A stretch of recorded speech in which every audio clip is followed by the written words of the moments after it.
Kaderden şeyler var. Zaten o kaderler odası şey almış. Tarife listesini almış.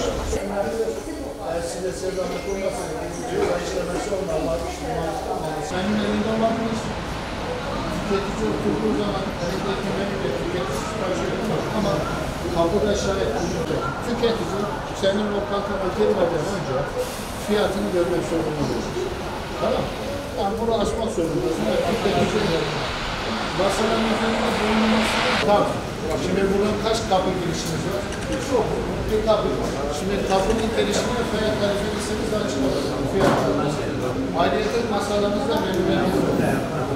Şimdi menü şu şey yani bulundurma sorumluluğumuz ya da tüketici şu şey. Bu fiyat listesini oluşturmanın diyor.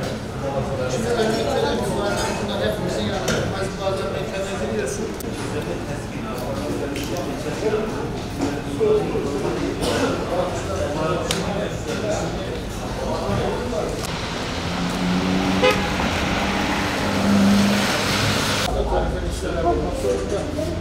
Şimdi size iki kapı girişimiz var.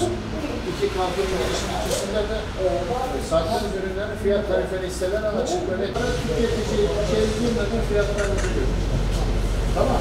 Masalarda da menü şimdi altına hangi tarihte değiştiyseniz şu tarihte tamam. Masalarda burada hizmet sunuyor musunuz? Yani benim şeyde tamam, o zaman masalarınızda menüleriniz olacak. Tüketici tüm fiyatları kapıda. Yani bununla ilgili işlem yapar. Fotoğrafların tüm ürünlerin 2172. Kaç tane ürün varsa çarpar. Sana süre verir. O süre içinde tekrar gelir. Yaptığımız yazı katına çıkartarak gider. Çorbası falan, mezesi falan hepsi %100. Yani yeni bir tane aslında size gelir. Bu gel isteği ne yapıyor? Şu olarak bunu göreceğiz. Ama diğer geldiği zaman menü şeklinde bütün masalara atacağız. Böyle.